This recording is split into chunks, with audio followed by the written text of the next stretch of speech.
5 ವರ್ಷಕ್ಕೊಮ್ಮೆ ಬರುವ ಗ್ರಾಮ ಪಂಚಾಯಿತಿ ಚುನಾವಣೆಯಲ್ಲಿ ಒಬ್ಬರ ಸೋಲು ಇನ್ನೊಬ್ಬರ ಗೆಲುವು. ಎಲ್ಲಾ ಕಡೆ ಇದು ಸಹಜ. ಆದರೆ ಇಲ್ಲೊಂದು ಗ್ರಾಮ ಪಂಚಾಯಿತಿಗೆ ನಡೆದ ಚುನಾವಣೆಯಲ್ಲಿ ಅಕ್ರಮದ ವಾಸನೆ ಹೊರಹೊಮ್ಮಿದೆ. ಅಷ್ಟಕ್ಕೂ ಅದರಲ್ಲಿ ಆಗಿರುವಂತಹ ಅಕ್ರಮ ಆದ್ರೂ ಏನು, ಅದರ ಕಂಪ್ಲೀಟ್ ಡೀಟೇಲ್ಸ್ ಎಲ್ಲಿದೆ ನೋಡಿ.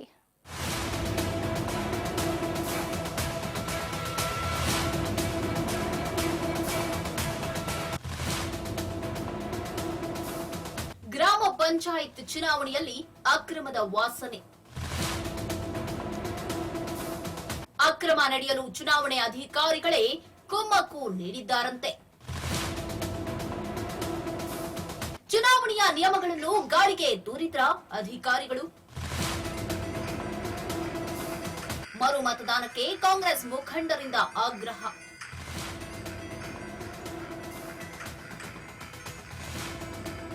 ಚಿಕ್ಕಬಳ್ಳಾಪುರ ಜಿಲ್ಲೆ ಶಿಡ್ಲಘಟ್ಟ ತಾಲೂಕಿನ ಭಕ್ತರಹಳ್ಳಿ ಗ್ರಾಮ ಪಂಚಾಯಿತಿಯಲ್ಲಿ ಇದೇ ಡಿಸೆಂಬರ್ 8ರಂದು ಚುನಾವಣೆ ನಡೆಯಿತು.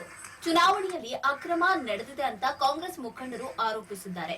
ಭಕ್ತರಹಳ್ಳಿ ಗ್ರಾಮದಲ್ಲಿ ಸುದ್ದಿಗೋಷ್ಠಿ ನಡೆಸಿ ಮಾತನಾಡಿದ ಕಾಂಗ್ರೆಸ್ ಬೆಂಬಲಿತ ಅಭ್ಯರ್ಥಿ ಚಿದಾನಂದ ಮೂರ್ತಿ, ಗ್ರಾಮ ಪಂಚಾಯಿತಿ ಚುನಾವಣೆಯಲ್ಲಿ ಅಕ್ರಮ ನಡೆಯಲು ಚುನಾವಣಾ ಅಧಿಕಾರಿಗಳೇ ಕುಮ್ಮಕ್ಕು ನೀಡಿದ್ದಾರೆ. ಮತ ಎಣಿಕೆ ಆಗುವ ಮುನ್ನವೇ 3 ಮತಪತ್ರಗಳು ನಾಪತ್ತೆಯಾಗಿದೆ. ಜೊತೆಗೆ ಬ್ಯಾಲೆಟ್ ಬಾಕ್ಸ್ನಲ್ಲಿ 18 ಮಾದರಿ ಮತಪತ್ರಗಳು ಲಭ್ಯವಾಗಿದ್ದು, ಚುನಾವಣಾ ಅಧಿಕಾರಿಗಳ ನಿರ್ಲಕ್ಷ್ಯ ಇದಕ್ಕೆ ಕಾರಣ ಅಂತ ಆರೋಪಿಸಿದ್ದಾರೆ. 8-12-2024 ನಡೆದಂತಹ ಭಕ್ತರಹಳ್ಳಿ ಗ್ರಾಮ ಪಂಚಾಯಿತಿ ಚುನಾವಣೆ, ಈ ಒಂದು ಚುನಾವಣೆ ಸಂದರ್ಭದಲ್ಲಿ ಇದ್ದಂತಹ ಚುನಾವಣೆ ಅಧಿಕಾರಿಗಳ ಬೇಜವಾಬ್ದಾರಿತನದಿಂದ ನಡೆದಂಥ ಒಂದು ಚುನಾವಣೆ ಆಗಿತ್ತು. ಈ ಚುನಾವಣೆಯಲ್ಲಿ ಮತಪತ್ರಗಳನ್ನು ಹೊರಗಡೆ ಸಾಮಾನ್ಯ ಜನರ ಕೈಯಿಂದ ಕಸಿದುಕೊಂಡು ಯಾರೋ ಪ್ರಭಾವಿ ವ್ಯಕ್ತಿಗಳ ಮುಖಾಂತರ 3-4 ಮತವನ್ನು ಒತ್ತಿ ಅದನ್ನು ಬ್ಯಾಲೆಟ್ ಬಾಕ್ಸ್ನಲ್ಲಿ ಹಾಕಿದ್ದಾರೆ. ಚುನಾವಣೆ ಅಕ್ರಮಗಳನ್ನು ನಡೆಸಿದ್ದಾರೆ.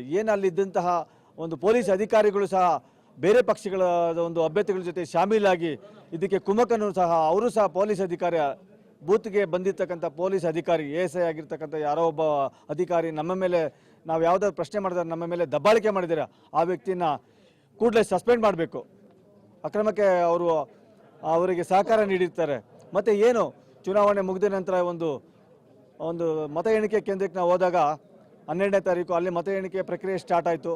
ಆವಾಗ ಬ್ಯಾಲೆಟ್ ಬಾಕ್ಸಲ್ಲಿ ನಾವು ಮತಪತ್ರಗಳನ್ನು ಕುಮರಿಸಿ ಅದನ್ನು ನೋಡಿದಾಗ ಅಲ್ಲಿ ಅವರು ವಿಂಗಡಣೆ ಮಾಡ್ತಕ್ಕಂಥ ಸಂದರ್ಭದಲ್ಲಿ ನಕಲಿ ಮತಪತ್ರಗಳು ಬ್ಯಾಲೆಟ್ ಬಾಕ್ಸ್ನಲ್ಲಿತ್ತು.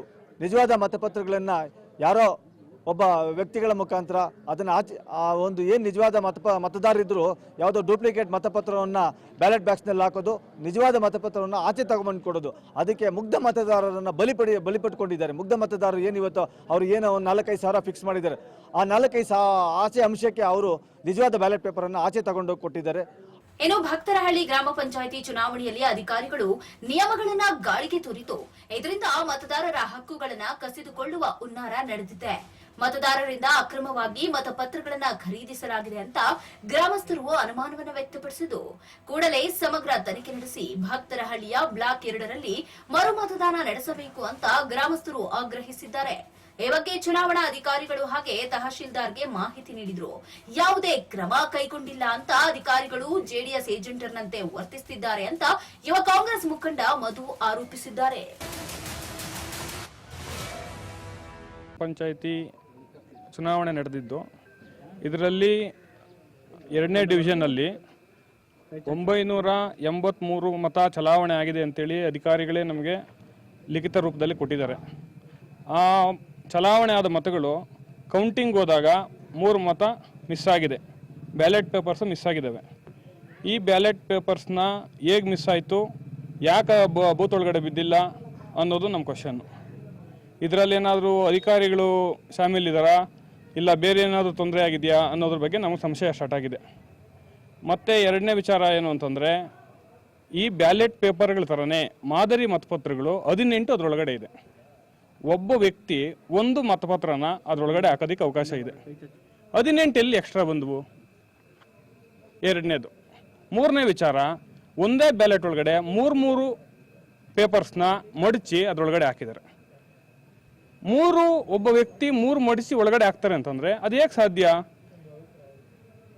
ಇದನ್ನು ಎಲ್ಲ ಸಾರ್ವಜನಿಕರು ಈ ದಿವಸ ಈ ಚಲಾವಣೆ ಆದ ಮತಗಳ ಬಗ್ಗೆ ಯೋಚನೆ ಮಾಡೋ ಸ್ಥಿತಿಗೆ ಇಂಥ ಶೋಚನೀಯ ಒಟ್ಟಾರೆ ಭಕ್ತರಹಳ್ಳಿ ಗ್ರಾಮ ಪಂಚಾಯಿತಿ ಚುನಾವಣೆಯಲ್ಲಿ ಅಕ್ರಮದ ಘಾಟು ಜೋರಾಗಿ ಹೊರಹೊಮ್ಮಿತು. ಚುನಾವಣಾ ಅಧಿಕಾರಿಗಳು ನಿಷ್ಪಕ್ಷಪಾತವಾಗಿ ತನಿಖೆ ನಡೆಸಿ ಸತ್ಯಾಸತ್ಯತೆಯನ್ನ ಹೊರ ತಂದು ಮರು ಚುನಾವಣೆ ಆಗಬೇಕು ಅಂತ ಗ್ರಾಮಸ್ಥರು ಪಟ್ಟು ಹಿಡಿದಿದ್ದಾರೆ. ಶ್ರೀನಿವಾಸ್, ರಾಜ್ ನ್ಯೂಸ್ ಕನ್ನಡ, ಚಿಕ್ಕಬಳ್ಳಾಪುರ.